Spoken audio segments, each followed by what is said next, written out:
में मैंने अपनी गर्लफ्रेंड के साथ एक छोटे खरगोश का टैटू बनवाया था, लेकिन किसे पता था कि प्रलय आने के बाद टैटू ही शक्तियां जागृत करने का जरिया बन जाएगा। मेरी गर्लफ्रेंड स्पिरिट रैबिट में बदल गई और मुझे हर जगह छिपाकर बचाती रही, जबकि मेरे पास कोई टैटू नहीं था, इसलिए मैं एक भी शक्ति जागृत नहीं कर पाया। मैं सिर्फ बेबस होकर देखता रहा कि वह अकेले ही भयानक दानवों से लड़ रही है। आखिरकार मुझे बचाने के लिए उसने अपनी जान दे दी। पछतावे और दर्द के साथ जब मैंने दोबारा आंखें खोली तो पाया कि मैं प्रलय आने से ठीक एक दिन पहले पुनर्जन्म ले चुका हूँ। इस बार मैंने अपनी सारी संपत्ति बेच दी और सीधे टैटू शॉप पहुंच गया। मैंने कसम खाई कि इस बार मैं फूड चेन के सबसे ऊपरी स्तर पर खड़ा रहूंगा। मेरी छाती पर पांगु द्वारा आकाश और धरती को अलग करने वाला टैटू बनेगा, पीठ पर 9 ड्रैगनों द्वारा ताबूत खींचने वाला टैटू, बाएं पैर पर डोंगहुआंग दाइयी और दाएं पैर पर महान वानर राजा कैतियान द शेंग। 8 मास्टरों के हाथ से टैटू मशीनें गिर पड़ी और वे मुझे ऐसे देखने लगे जैसे मैं कोई पागल हूँ। लड़के, क्या तुझे अपनी जान प्यारी नहीं है? पांगु का टैटू ही पहले से फॉरबिडन डेस्टिनी माना जाता है और तू ऊपर से 9 ड्रैगनों वाला टैटू भी बनवाना चाहता है। वह कोई साधारण मिथिकल टोटम नहीं बल्कि करोड़ों जीवों का विनाश करने वाला फॉरबिडन टैटू है। मैं ठंडे स्वर में हंस पड़ा। अगर 1 मिलियन कम है तो मैं 10 मिलियन दूंगा। मुझे चाहिए कि आप खुद सुई चलाएं और बाकी लोग आपकी मदद करें। 7 दिनों के अंदर यह काम पूरा होना चाहिए। मास्टर का चेहरा बदल गया। 7 दिन? तुम पागल हो गए हो। इतने बड़े टैटू को 7 दिनों में पूरा करना नामुमकिन है। मैंने अपनी जेब से एक सूची निकाली और मेज पर फेंक दी। Military grade recovery gel, bionic repair patch, imported pain killer और एंटी इन्फेक्शन मेडिसिन, सब कुछ मैं पहले ही तैयार कर चुका हूँ। आप सिर्फ टैटू बनाइए, जान की जिम्मेदारी मेरी। मास्टर मुझे घूरता रहा। पूरे 30 सेकंड तक वहां सन्नाटा छाया रहा। आखिरकार वह झुका टैटू मशीन उठाता है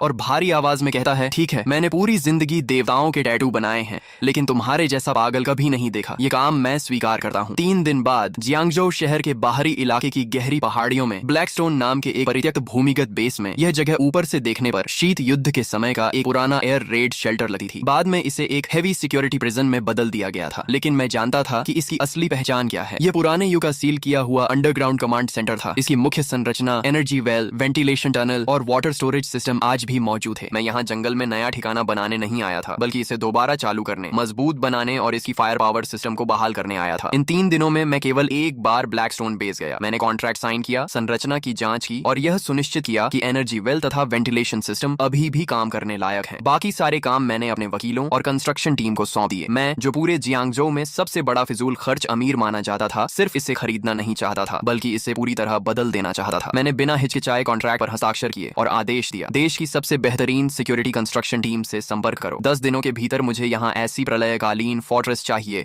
जिसमें एक मक्खी भी घुस न सके। 5 मीटर ऊंची मिलिट्री ग्रेड अलॉय वॉल, करोड़ों टन दबाव झेलने वाला blast proof gate, top level ecological circulation system और नीचे सील की गई एनर्जी अलॉय फैसिलिटीज, सब कुछ रिपेयर करके दोबारा चालू किया जाए। मैंने 100 मिलियन नकद निकाल दिए। 10 दिनों के भीतर पूरा पैसा ट्रांसफर कर दिया जाएगा। पैसों की चिंता मत करो, मैं 3 गुना मजदूरी दूंगा। 24 घंटे लगातार काम चलेगा। मेरे एक के बाद एक आदेशों के साथ पूरा जियांगजो हिल उठा। इसी दौरान टैटू शॉप में मास्टर खुद मेरे शरीर पर सुई चला रहा था, जबकि उसके 3 शिष्य रंग भरने, लाइन खींचने और त्वचा साफ करने में मदद कर रहे थे। मेरी पीठ पर बने 9 ड्रैगनों वाले टैटू में पहली काली ड्रैगन की आकृति पूरी हो चुकी थी। हालांकि उसकी आंखें अभी नहीं बनाई गई थीं, लेकिन फिर भी उससे एक अजीब दबाव महसूस हो रहा था। मेरे दोस्त शू शियाओ दाओ बगल में बैठा था। उसकी बाईं बांह पर बना नज़ा का टैटू लगभग पूरा हो चुका था और बेहद भयानक दिखाई दे रहा था, जबकि जियांग शिंगई बगल के निजी कमरे में था, जहां एक महिला टैटू आर्टिस्ट उसके 9 स्वर्गीय देवी वाले टैटू की बारीकियां पूरी कर रही थी। मेरा फोन लगातार मेरे पास रखा था। स्क्रीन पर वकीलों, एजेंटों, कंस्ट्रक्शन टीम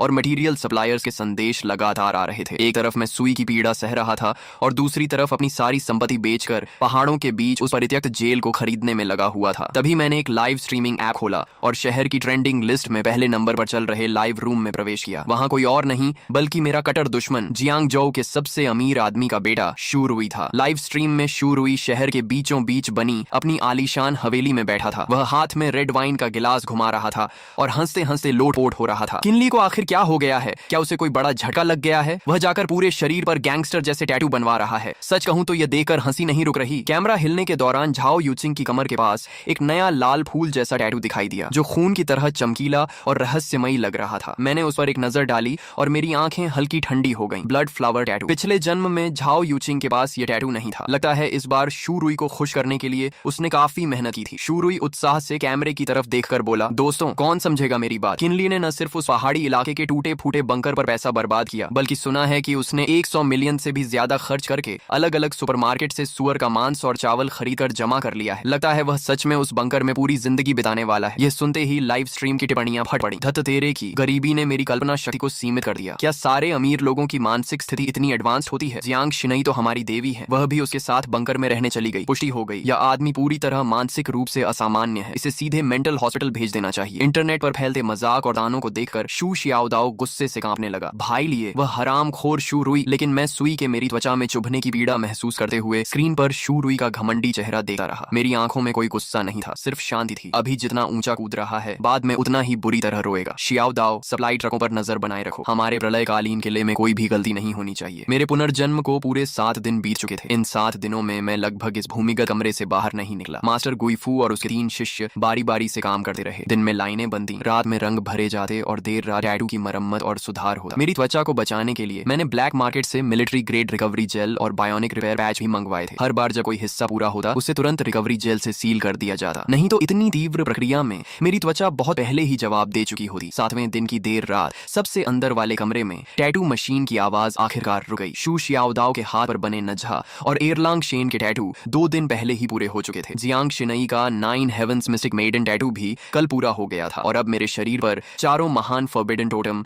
आखिरकार पूर्ण हो चुके थे। छाती पर पांगू द्वारा सृष्टि निर्माण, पीठ पर 9 ड्रैगनों द्वारा ताबूत खींचना, बाएं पैर पर डोंगहुआंग दाई और दाएं पैर पर महान वानर राजा। मास्टर गुइफू ने दस्ताने उतारे और मेरे शरीर पर बने चित्रों को देखकर लंबी सांस छोड़ी। पूरा हो गया। जिंदगी भर टैटू बनाए हैं, लेकिन इतना बड़ा काम कभी नहीं किया। पांगू, 9 ड्रैगन, डोंगहुआंग दाई और महान वानर राजा, सिर्फ इस एक सेट के दम पर पूरे जियांगजोउ के टैटू जगत में कोई भी मेरे गुइफू से ऊपर होने का दावा नहीं कर सकता। मैं कुर्सी से उठकर आईने के सामने खड़ा हो गया। 4 फॉरबिडन टोटम मेरे सीने, पीठ और पैरों पर फैले हुए थे। हर रेखा प्राचीन, भारी और धारदार लग रही थी। खासकर पीठ पर बना 9 ड्रैगनों वाला टैटू। 9 काले ड्रैगन दोनों ओर लिपटे हुए ऊपर उठ रहे थे। उनकी चमकदार शल्कें एक दूसरे पर चढ़ी हुई थीं। 9 पूंछें पीठ के बीचों बीच मिल रही थीं और एक प्राचीन काले ताबूत को खींच रही थीं। उस ताबूत पर रहस्यमयी जंजीरें लिपटी हुई थीं। हालांकि वह सिर्फ एक टैटू था, लेकिन उसे देखते ही दिल पर एक अजीब दबाव महसूस होता था। शू शियाओदाओ मेरे चारों ओर घूमकर देखने लगा और अनायास ही निगल गया। ये बहुत खतरनाक लग रहा है। अगर मैंने इसे अपनी आंखों से बनते हुए न देखा होता तो मुझे लगता कि यह रात को खुद ही जीवित हो जाएगा। मैंने कपड़े पहनकर अपने सारे टैटू ढक लिए। अभी ये सिर्फ टैटू हैं, लेकिन जब लाल चांद उतरेगा तभी ये सच में जागेंगे। शियाओदाओ चौंक गया। लाल चांद? मैंने कोई जवाब नहीं दिया, बस फोन निकालकर समय देखा। लाल चांद के आने में अब सिर्फ 12 दिन बाकी थे। चलो ब्लैकस्टोन बेस चलते हैं। अब समय आ गया है कि हम अपने प्रलयकालीन किले का निरीक्षण करें। 2 घंटे बाद हम जियांगजोउ शहर के बाहरी पहाड़ी इलाके में स्थित ब्लैकस्टोन बेस पहुंच गए। वहां का प्रारंभिक निर्माण पूरा हो चुका था। भूमिगत वेंटिलेशन सिस्टम, ऊर्जा केंद्र और इकोलॉजिकल सर्कुलेशन सिस्टम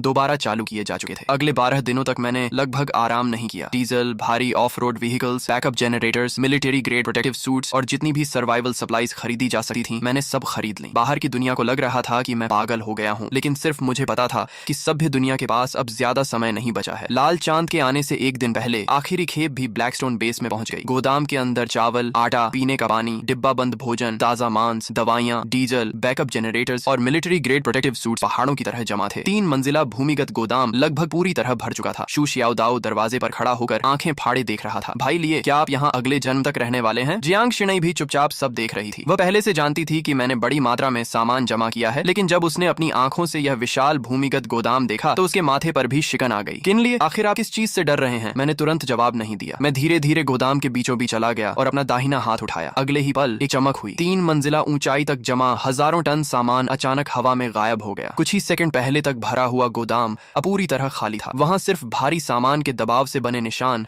और हवा में बची डीजल तथा अनाज की गंध रह गई थी। शू शियाओदाओ वहीं जम गया। पहले उसने पलकें झकाईं, फिर आंखें मल लीं और आखिर में दौड़कर गोदाम के बीच पहुंच गया। खाली जमीन के चारों ओर 3 चक्कर लगाने के बाद वह अचानक मेरी तरफ मुड़ा। उसकी आवाज तक बदल गई थी। धत तेरे की, सामान कहाँ गया? इतना बड़ा गोदाम भरा हुआ था। मैंने बस एक बार आंख बंद करके खोली और हजारों टन सामान गायब हो गया। यह कोई जादू है क्या? जियांग शिनई की प्रतिक्रिया शियाओदाओ जितनी नाटकीय नहीं थी, लेकिन उसकी हमेशा शांत रहने वाली आंखों में भी साफ झटका दिखाई दे रहा था। वह धीरे धीरे मेरे सामने आकर खड़ी हो गई। भाई लिए, आखिर ये सब क्या है? मैं कुछ देर चुप रहा। अब सच छिपाने का कोई मतलब नहीं था। लाल चांद के आने में 24 घंटे से भी कम समय बचा था। उन्हें सच्चाई जाननी ही थी। मैंने धीरे से कहा, ये एक पॉकेट स्पेस है। इसका संबंध मेरे शरीर में हुए कुछ विशेष बदलावों से है। पुनर्जन्म की बात मैंने अभी पूरी तरह नहीं बताई। भरोसे की कमी नहीं थी, लेकिन अभी बहुत ज्यादा सच बताना उनके मानसिक दबाव को बढ़ा देता। मैंने आगे कहा, तुम्हें सिर्फ इतना जानना है कि यह स्पेस बड़ी मात्रा में सामान स्टोर कर सकता है। इसके अंदर समय लगभग रुक जाता है। खाना खराब नहीं होगा, दवाइयां एक्सपायर नहीं होंगी, डीजल, हथियार और कीमती धातुएं भी लंबे समय तक सुरक्षित रह सकती हैं। शू शियाओदाओ का मुंह खुला का खुला रह गया। तो आपने इतना सारा सामान गोदाम में रखने के लिए नहीं खरीदा था, बल्कि अपने साथ लेकर चलने के लिए खरीदा था। भाई लिए, आखिर आप हमसे क्या छिपा रहे हैं? मैंने गहरी सांस ली और धीरे से कहा, कल रात जब लाल चांद आसमान में उतरेगा तब तुम सब कुछ जान जाओगे। कल रात ठीक 12 बजे आसमान का चांद खून की तरह लाल हो जाएगा। उसके तुरंत बाद धरती की गहराइयों से काला धुंध निकलेगा और पूरी दुनिया को ढक लेगा। सभी जानवर और पौधे पागलों की तरह म्यूटेट हो जाएंगे और इंसानों को खाने वाले राक्षस बन जाएंगे। पौधे जीवित लोगों को निगल जाएंगे। शहर कुछ ही घंटों में अपना सारा ऑर्डर खो देंगे और मानव सभ्यता एक ही रात में ढह जाएगी। गोदाम के अंदर मौत जैसी खामोशी छा गई। शू शियाओदाओ के होंठ हिले, लेकिन इस बार उसने कोई मजाक नहीं किया, क्योंकि अभी कुछ मिनट पहले ही उसने अपनी आंखों से हजारों टन सामान को हवा में गायब होते देखा था। उस दृश्य ने उसकी पूरी समझ और तर्क को तोड़ दिया था। जियांग शिनई ने भी कोई विरोध नहीं किया। वह सिर्फ मेरी आंखों में देखती रही और धीरे से बोली, सबूत। मैंने शांत स्वर में जवाब दिया, जो तुमने अभी देखा वह उन्हीं सबूतों में से एक है, और दूसरा सबूत तुम्हारे शरीर पर बने टैटू हैं। जियांग शिनई ने अनायास अपने शरीर पर बने टैटू की तरफ देखा। मैं आगे बोला, लाल चांद की ऊर्जा इंसानों के शरीर पर बने टैटू को सक्रिय कर देगी। वे साधारण टैटू नहीं रहेंगे, बल्कि असली टोटम एवेटार बन जाएंगे। सामान्य टैटू सिर्फ सबसे साधारण फिजिकल एनहांसमेंट देंगे। भयानक पशुओं के टैटू बीस्ट ट्रांसफॉर्मेशन की शक्ति देंगे, जबकि मिथिकल टोटम असली एवेटार जागृत करेंगे। जितना अधिक प्राचीन और पूर्ण टोटम होगा, उसकी डेस्टिनी उतनी ही शक्तिशाली होगी और जागृत होने के बाद उसकी ताकत उतनी ही भयानक होगी। शू शियाओदाओ अचानक समझ गया। तो आपने मुझे नजहा और एयरलांग शेन के टैटू इसलिए बनवाए ताकि मैं जीवित रह सकूं? मैंने सिर हिलाया। तुम्हारे नजहा और एयरलांग शेन दोनों टॉप लेवल मिथिकल टोटम हैं। अगर तुम लाल चांद की अवेकनिंग को सहन कर गए तो अधिकांश अवेकनर्स से कहीं ज्यादा शक्तिशाली बन जाओगे। फिर मैंने जियांग शिनई की तरफ देखा। शिनई, तुम्हारा 9 heavens mystic maiden totem attack, defence, purification और बैटलफील्ड कमांड जैसी कई हाई लेवल एबिलिटीज देता है। भविष्य में मेंटल करोजन, पॉइजन, पोल्यूशन और स्पिरिचुअल इरोजन जैसी शक्तियां बढ़ती जाएंगी। उस समय तुम्हारा टोटम बेहद महत्वपूर्ण होगा। जियांग शिनई ने गहरी सांस ली। अब उसके चेहरे से अविश्वास धीरे धीरे गायब हो रहा था और उसकी जगह तनाव ले रहा था। तो तुमने अपनी सारी संपत्ति बेची, ब्लैकस्टोन बेस खरीदा, इतने सारे रिसोर्सेज जमा किए और हमें टैटू बनवाए। ये सब कोई अचानक लिया गया फैसला नहीं था। तुम्हें पहले से पता था कि कुछ बड़ा होने वाला है। मैंने कोई जवाब नहीं दिया, लेकिन मेरी चुप्पी ही सबसे बड़ा उत्तर थी। तभी शू शियाओदाओ का चेहरा अचानक बदल गया। रुको भाई, लिए तो मेरे माता पिता का क्या? वे अभी भी शहर के दक्षिणी इलाके में अपनी रिपेयर शॉप पर हैं। मैंने तुरंत कहा, घबराओ मत, मैंने पहले ही लोगों को उन्हें लेने भेज दिया है। शू शियाओदाओ स्तब्ध रह गया। क्या कहा? मैंने फोन स्क्रीन उसकी तरफ घुमा दी। उस पर सिक्योरिटी कॉन्वॉय का रियल टाइम वीडियो चल रहा था। एक काली आर्मर्ड बिजनेस व्हीकल पुराने दक्षिणी इलाके की सड़क पर खड़ी थी। दरवाजा खुला और 2 ब्लैक कॉम्बैट यूनिफॉर्म पहने हुए सुरक्षाकर्मी एक मध्यम आयु के दंपति को अंदर बैठा रहे थे। आदमी की लंबाई साधारण थी, उसकी त्वचा धूप में जली हुई थी और उसके हाथों पर वर्षों तक गाड़ियों की मरम्मत करने के कारण तेल और ग्रीस के निशान जमे हुए थे। उन्हें देखते ही शू शियाओदाओ की आंखें लाल हो गईं। मैंने धीरे से कहा, मैंने ब्लैकस्टोन बेस के मेंटेनेंस और लॉजिस्टिक स्टाफ की जरूरत का बहाना बनाकर पहले ही अंकल और आंटी से संपर्क कर लिया था। उन्हें प्रलय के बारे में कुछ नहीं पता। वे सिर्फ इतना जानते हैं कि मैं उन्हें कुछ दिनों के लिए ऊंची सैलरी पर काम पर रख रहा हूँ। कन्वॉय 20 मिनट में यहाँ पहुंच जाएगी। शू शियाओदाओ के होंठ कांपे, लेकिन काफी देर तक उसके मुंह से कोई शब्द नहीं निकला। पिछले जन्म में लाल चांद के आने के बाद वह अपनी जान जोखिम में डालकर शहर के दक्षिणी इलाके में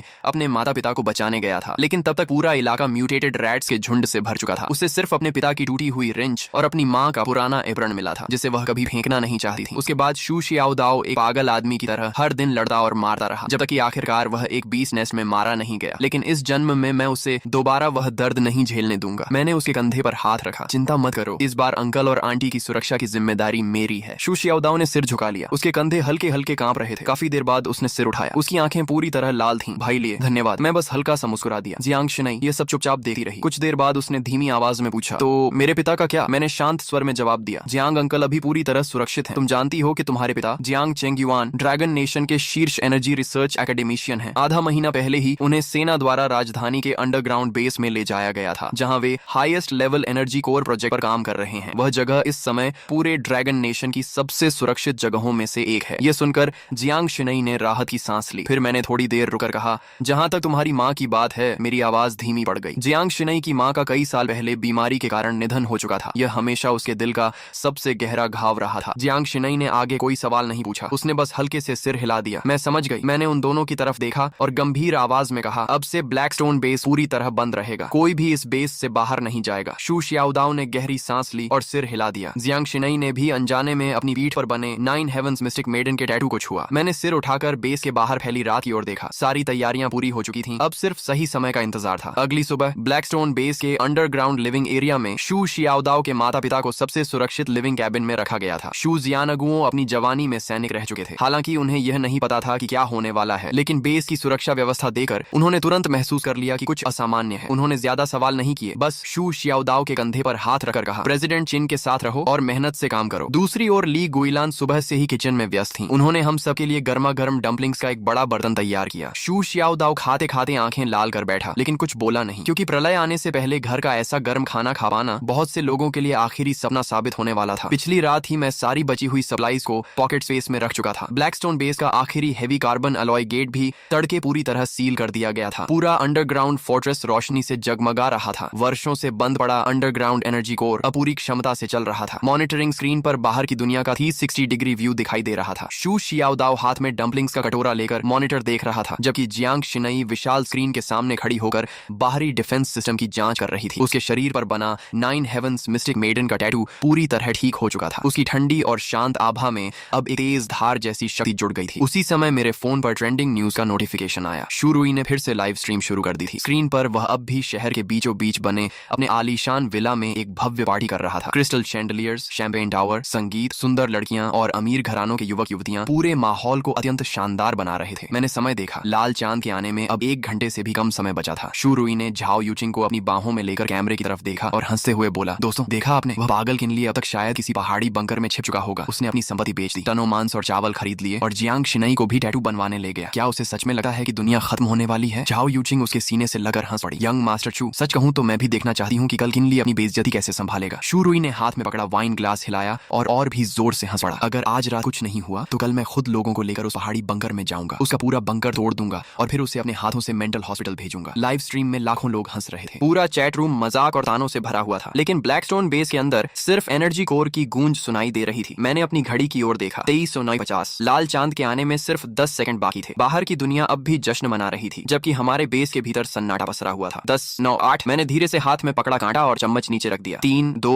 1। जैसे ही काउंटडाउन समाप्त हुआ, पूरी पृथ्वी के भीतर से आती हुई एक प्राचीन और भयावह गूंज सुनाई दी। वो पूरा ग्रह जोर से कांप उठा। लाइव स्ट्रीम में अभी तक हंस रहा शू रुई अचानक चुप हो गया, क्योंकि उसकी विला की विशाल खिड़की के बाहर दिखाई देने वाला चमकता हुआ चांद एक पल में रक्त जैसा लाल हो चुका था। वह किसी विशाल खून से भरी आंख की तरह आसमान में लटक गया था, मानो पूरी मानवता को घूर रहा हो। इसके तुरंत बाद धरती के नीचे से घना काला धुआं निकलने लगा और कुछ ही क्षणों में पूरे जियांगजो शहर को ढक लिया। थत तेरे की, यह क्या है? चांद सच में लाल हो गया। लाइव स्ट्रीम में शू रुई की चीख गूंज उठी। उसके हाथ का वाइन ग्लास जमीन पर गिरकर टूट गया, लेकिन उसे इसका एहसास तक नहीं हुआ। तभी स्क्रीन पर जाओ यूचिंग की गोद में बैठा प्योर ब्रेड पूडल अचानक एक भयानक गर्जना करने लगा। लाखों दर्शकों की आंखों के सामने उसका शरीर गुब्बारे की तरह फूलने लगा। उसके शरीर पर काले बाल उग आए, आंखें लाल हो गईं और मुंह में रेजर जैसी नुकीली दांत निकल आए। अगले ही पल वह म्यूटेटेड पूडल झाओ यूचिंग पर झपटा। उसके पंजों ने झाओ यूचिंग के कंधे को चीर दिया और उसे जमीन पर पटक दिया। कैमरा बुरी तरह हिलने लगा। चीखें पूरे लाइव स्ट्रीम में गूंज उठी। यंग मास्टर शू, मुझे बचाइए! झाओ यूचिंग का चेहरा डर से सफेद पड़ चुका था। उसने मदद के लिए शू रुई की तरफ हाथ बढ़ाया, लेकिन शू रुई पहले ही भय से कांप रहा था। दूर रहो, मेरे पास मत आओ। वह घबराकर पीछे हटा और यहाँ तक कि उसने झाओ यूचिंग का हाथ भी लात मारकर दूर कर दिया। फिर वह सीढ़ियों की ओर भाग गया। झाओ यूचिंग जमीन पर गिरी हुई थी। उसके कपड़े खून से लाल हो रहे थे और उसका पूरा शरीर कांप रहा था, लेकिन उसे जवाब में सिर्फ शू रुई की भागती हुई पीठ दिखाई दी। म्यूटेटेड पूडल फिर से उसकी तरफ बढ़ने लगा। उसकी रक्तिम आंखें उसी पर टिकी हुई थीं। लाइव स्ट्रीम की टिप्पणियां पागलों की तरह चल रही थीं। कोई उसे बचाओ। शू रुई खुद भाग गया। अभी तक तो प्यार की बातें कर रहा था, सब खत्म हो गया। झाओ यूचिंग की आंखों में बची हुई उम्मीद धीरे धीरे खत्म हो गई। उसकी जगह गहरा क्रोध और नफरत भर गई। उसी क्षण उसकी कमर पर बना blood red spider lily tattoo चमक उठा। लाल प्रकाश की लहरें उसके शरीर से निकलने लगी। एक एक करके लाल फूलों की पंखुड़ियां हवा में प्रकट होने लगी। उसके पीछे रक्त रंग के फूलों का विशाल समुद्र उभर आया। पूरा दृश्य सुंदर भी था और भयावह भी। उसने ठंडी आवाज में कहा, तुम भी मुझे छोड़कर चले गए? सीढ़ियों तक पहुंच चुका शू रुई ये सुनकर रुक गया। वह पलटा और अगले ही क्षण उसका चेहरा सफेद पड़ गया। झाओ यूचिंग के नीचे असंख्य स्पाइडर लिलीज खिल चुकी थीं। वे जीवित प्राणियों की तरह हिल रही थीं। फूलों की बेलें आगे बढ़ीं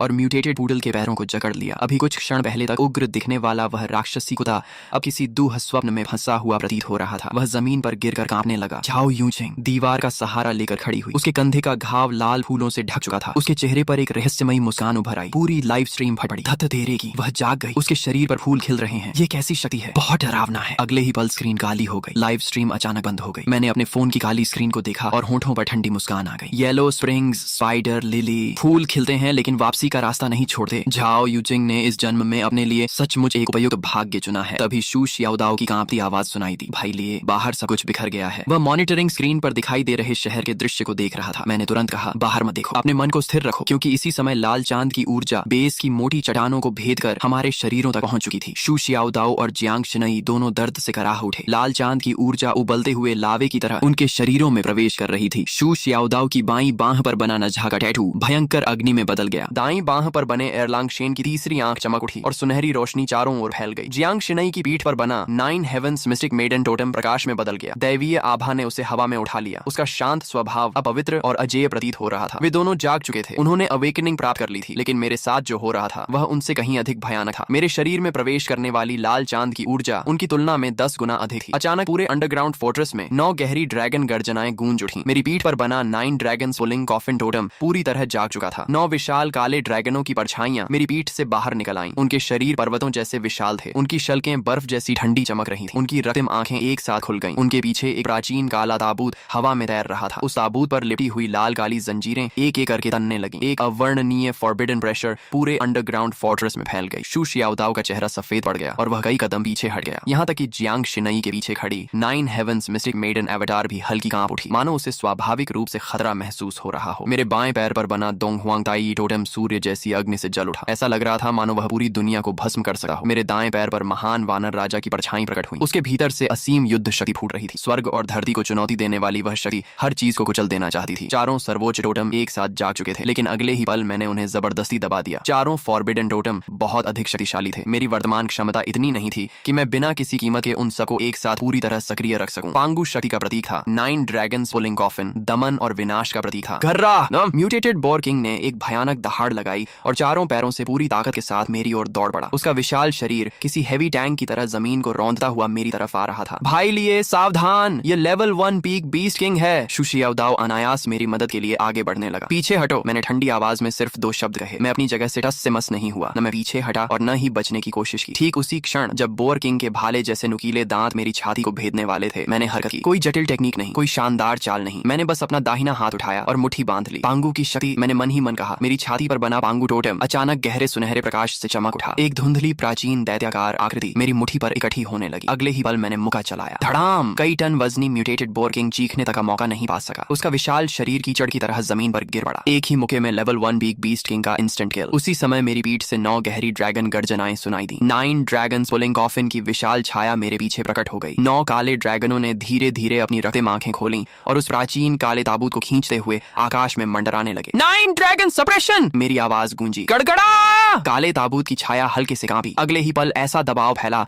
मानो नरक की सबसे गहरी खाई से कोई शक्ति निकल आई हो। पूरा जंगल उस भयावह दबाव में डूब गया। आसपास मौजूद निम्न स्तर के म्यूटेटेड बीस्ट्स डर के मारे जमीन पर गिर पड़े। जियांग शिनई मेरे पीछे खड़ी थी। उसकी शांत आंखों में भी आश्चर्य की झलक साफ दिखाई दे रही थी। मैंने कोई स्पष्टीकरण नहीं दिया। मैं सीधे मरे हुए म्यूटेटेड बोर किंग के पास गया और उसके सिर को काट डाला। उसके मस्तिष्क के भीतर से अंगूठे के आकार का एक लाल चमकता क्रिस्टल बाहर निकला। मैंने उसे अपनी हथेली में उठा लिया। बीस्ट कोर, प्रलय के बाद सबसे महत्वपूर्ण रिसोर्स। मेरे होठों पर हल्की मुस्कान उभरी। प्रलय की पहली कमाई मिल गई। मैंने उस क्रिस्टल कोर को अपने पॉकेट स्पेस में रख दिया। जैसे ही कोर अंदर गया, मुझे साफ महसूस हुआ कि पॉकेट स्पेस हल्का सा कांपा। उसका विस्तार बहुत कम हुआ था, लेकिन वह सचमुच थोड़ा बड़ा हो गया था। पिछले जन्म में इंसानों ने जल्दी ही पता लगा लिया था कि बीस्ट कोर सिर्फ अवेकनर्स की शक्ति बढ़ाने के लिए ही नहीं, बल्कि स्टोरेज स्पेस को भी मजबूत करने में सक्षम है। मैंने शू शियाओदाओ और जियांग शिनई की ओर देखा। इन सभी बीस्ट्स के कोर निकाल लो और मांस भी बर्बाद मत करना। इवोल्यूशन के बाद उनका मांस लंबे समय तक स्टोर किया जा सकता है। समझ गया? शू शियाओदाओ तुरंत उत्साहित हो गया, लेकिन तभी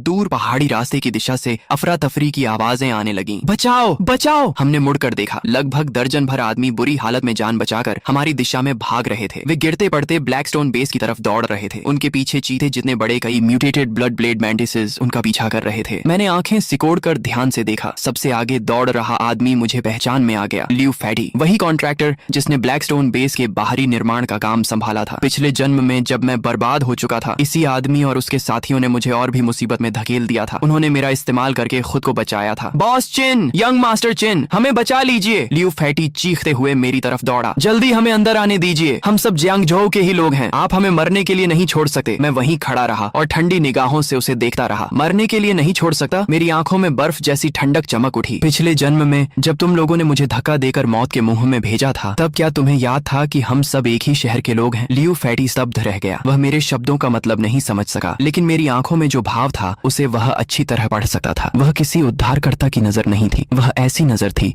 जो मृत व्यक्ति को देखती है। मैंने धीरे धीरे अपना दाहिना हाथ उठाया। मेरा बंकर कचरे को अंदर नहीं आने देता, इतना कहकर मैंने उंगलियां चटकाई। अगले ही पल ब्लैकस्टोन बेस के बाहर लगी विशाल अलॉय वॉल अचानक सक्रिय हो गई। करोड़ों वोल्ट की हाई वोल्टेज इलेक्ट्रिसिटी दीवार पर दौड़ गई। सबसे आगे दौड़ रहे ब्लड ब्लेड मैंटिसेस सीधे बिजली की चपेट में आ गए। धड़ाम धड़ाम धड़ाम! कई म्यूटेटेड मैंटिसेस हवा में उछल गए और जलते हुए दूर जा गिरे। लियू फैटी का चेहरा पल भर में राख की तरह सफेद पड़ गया। लियू फैटी डर के मारे जमीन पर गिर पड़ा। यंग मास्टर चिन, मुझसे गलती हो गई। मैं सच में गलत था, लेकिन मैंने उसकी ओर दोबारा देखा तक नहीं। मैं बेगुनाहों का बेवजह कत्ल नहीं करता, लेकिन दुश्मनों को नहीं बचाता और बुरे लोगों को जरूर खत्म करता। करता हूँ। मैं मुड़कर वापस बंकर की ओर चला गया। मेरे पीछे भारी अलॉय गेट धीरे धीरे बंद हो गया। दरवाजे के बाहर से आती चीखें और भगदड़ की आवाजें जल्द ही अंधेरे और म्यूटेटेड बीस्ट के बीच गायब हो गईं। लाल चांद के आने के तीसरे दिन बाहरी दुनिया पूरी तरह नरक बन चुकी थी। शहर के बीचों बीच हर तरफ टूटी हुई गाड़ियां और खंडहर बिखरे पड़े थे। आवारा बिल्लियां और कुत्ते बैलों जितने बड़े हो चुके थे और झुंड बनाकर सड़कों पर बचे हुए इंसानों का शिकार कर रहे थे। लेकिन इसी समय ब्लैकस्टोन बंकर के अंदर मक्खन वाले हॉट पॉट की खुशबू फैली हुई थी। शू शियाओदाओ मुंह में भरा हुआ खाना चबाते हुए बोला, भाई लिए, अगर प्रलय में रोज ऐसा खाना मिले तो मुझे कोई दिक्कत नहीं है। जियांग शिनई ने उसे घूर कर देखा। जरा बाहर जाकर देखो, फिर बोलना। शू शियाओदाओ तुरंत चुप हो गया। मैंने ठंडी बीयर का घूंट लिया और सोफे पर टिक गया। तभी अचानक तेज अलार्म बज उठा। बीप बीप बीप, चेतावनी, बाहरी सुरक्षा क्षेत्र में बड़ी संख्या में हीट सोर्सेज पाए गए हैं। मैंने तुरंत मॉनिटरिंग स्क्रीन चालू की। बंकर से लगभग 1 किलोमीटर दूर पहाड़ी रास्ते पर काले बादल की तरह लोगों की भीड़ हमारी ओर बढ़ रही थी। कम से कम 500 से 600 लोग थे। उनके हाथों में मचेटीज, स्टील पाइप्स और कई लोगों के पास ऑटोमेटिक राइफल्स तक थीं। सबसे आगे एक गंजा भारी शरीर वाला आदमी चल रहा था,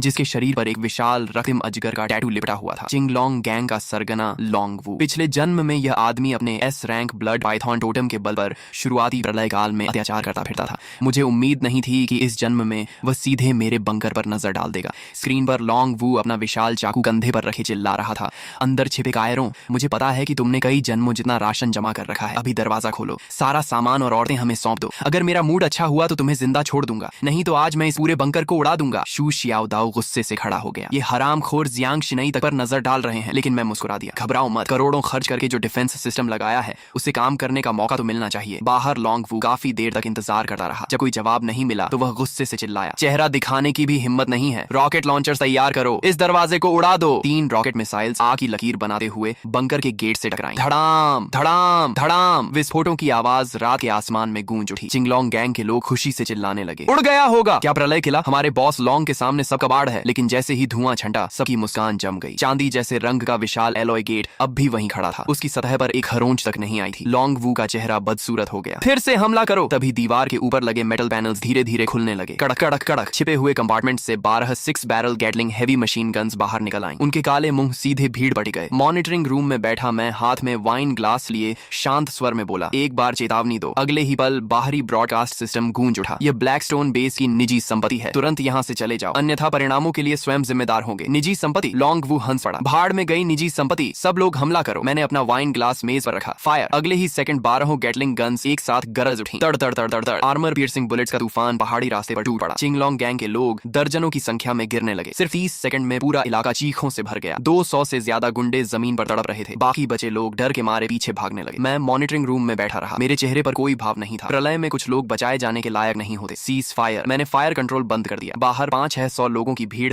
अब आधे से भी कम रह गई थी। लोंग वू खून से लथपथ उठ खड़ा हुआ। कमीने, मैं तुझे जिंदा नहीं छोड़ूंगा। उसका पूरा शरीर रक्तिम शल्कों से ढका हुआ था। S rank blood Python awakener होने के कारण उसकी लाइफ फोर्स और डिफेंस असाधारण थी। साधारण गोलियां उसे आसानी से नहीं मार सकती थीं। अर्थ टाइप अवेकनर्स, सुरंग खोदो, आज अंदर के लोगों को मारे बिना वापस नहीं जाएंगे। पंगोलिन टैटू वाले कई अवेकनर्स तुरंत जमीन खोदने लगे। मैंने स्क्रीन देखकर ठंडी हंसी हंसी। मरने की जल्दी है इन्हें। मैं उठ खड़ा हुआ। शियाओदाओ, शिनई, बेस संभालो, मैं बाहर का कचरा साफ करके आता हूँ। भारी अलॉय गेट धीरे धीरे खुल गया। मैं अकेला बाहर निकल आया। लोंग वू ठहाका मारकर हंसा। आखिर मौत स्वीकार करके बाहर आ ही गया। उसके इशारे पर 200 से ज्यादा बचे हुए गुंडे हथियार लेकर मेरी ओर टूट पड़े। मैं वहीं खड़ा रहा। फिर मैंने धीरे धीरे अपना बायां पैर आगे बढ़ाया। बाएं पैर पर बना दोंगहुआंग तई टोटम गहरे सुनहरे प्रकाश से चमक उठा। ऐसी गर्मी फैलने लगी मानो पूरी दुनिया पिघल जाएगी। Solar true fire. मैंने पैर जमीन पर दे मारा। धड़ाम, सुनहरी आग का समुद्र चारों ओर फैल गया। सबसे आगे दौड़ रहे दर्जनों गुंडे छूते ही हवा में उछल गए। जमीन काली पड़ गई। लोहे के हथियार पिघलकर तरल धातु बन गए। इतनी भयानक गर्मी थी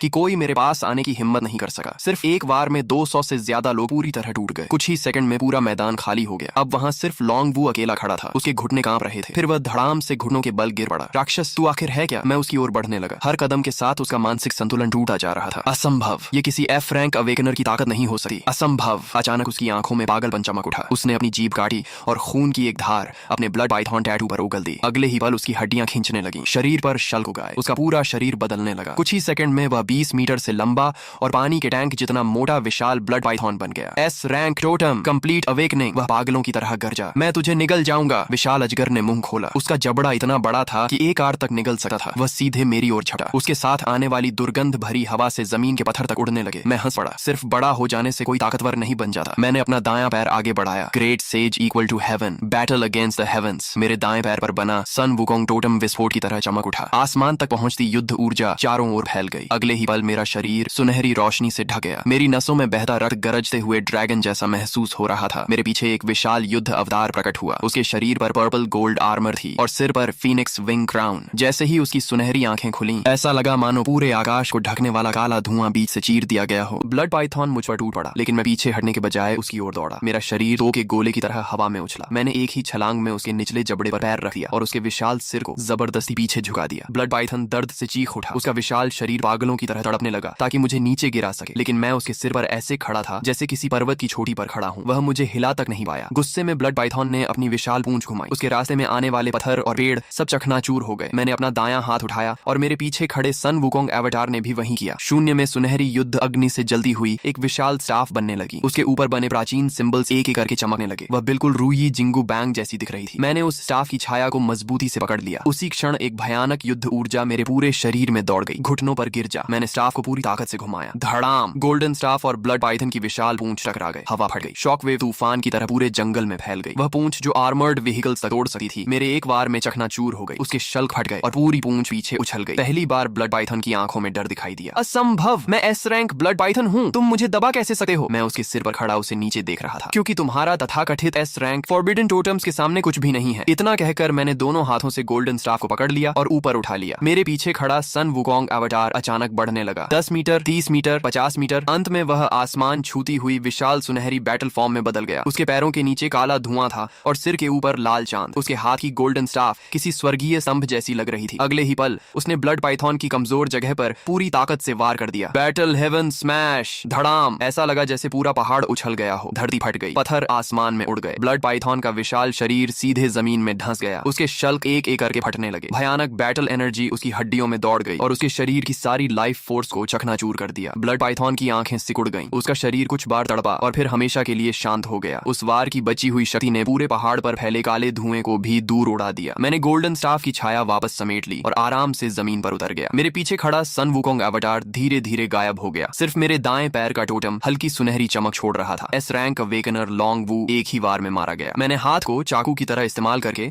ब्लड पाइथन का सिर काटा और उसके अंदर से गहरी लाल रोशनी छोड़ता हुआ बीस्ट कोर निकाल लिया। बुरा नहीं है, एस रैंक टोटम से बना कोर किसी काम का तो है। मैंने उसे अपने पॉकेट स्पेस में रख लिया और वापस बंकर की ओर चल पड़ा। मेरे पीछे पड़े घायल और बचे हुए गुंडों में से किसी की भी हिम्मत नहीं हुई कि मेरी ओर नजर उठाकर देख सके। युद्ध खत्म होने के बाद मैंने सैकड़ों बीस्ट कोर्स इकट्ठे किए। उनमें ज्यादातर लो लेवल कोर्स थे, लेकिन संख्या बहुत ज्यादा थी। जैसे जैसे उनकी ऊर्जा पॉकेट स्पेस में समाती गई, मैं साफ महसूस कर सकता था कि स्पेस लगातार बड़ा हो रहा है। मेरे शरीर की ओरिजिन पावर भी पहले से ज्यादा मजबूत होती जा रही थी। लेकिन सबसे बड़ी खुशी मुझे किसी और चीज से मिली। मेरी पीठ पर बना 9 ड्रैगन पुलिंग कॉफिन टोटम पहले से ज्यादा स्पष्ट हो गया था। उस प्राचीन काले ताबूत पर बंधी 9 स्टार चेन्स में से पहली चेन हल्की सी हिलने लगी थी। मैंने आंखें बंद की और टोटम से आती जानकारी को महसूस किया। 9 ड्रैगन पुलिंग कॉफिन सिर्फ सप्रेशन टाइप टोटम नहीं था। इसकी असली ताकत डिवावर करने में थी। बीस्ट कोर्स को डिवावर करना, दुश्मनों के टोटम फ्रैगमेंट्स को डिवावर करना और हर उस एनर्जी को डिवावर करना जिसे शक्ति में बदला जा सके। फिर वही शक्ति मुझे वापस मिलती थी और मेरे शरीर, ओरिजिन पावर और पॉकेट स्पेस को मजबूत बनाती थी। इस एबिलिटी का नाम था कॉफिन डिवावर। लेकिन पहली चेन अभी पूरी तरह नहीं खुली थी। इसे पूरी तरह सक्रिय करने के लिए मुझे और भी हाई लेवल बीस्ट कोर चाहिए था। कम से कम level 5 beast core. Level 5 core. मैंने आंखें खोली और मुस्कुरा दिया। पिछले जन्म में रेड मून के आने के कुछ समय बाद ईस्ट सी में एक लेवल 5 सी बीस्ट दिखाई दिया था। वह लगभग पूरे जांगजो को नष्ट कर देता, लेकिन इस जन्म में उसका कोर मेरा होगा। मैं दोस्तों, इस मैनहवा के अभी तक इतने ही पार्ट्स आए हैं। जैसे ही इसके आगे के पार्ट्स रिलीज होंगे, मैं उन्हें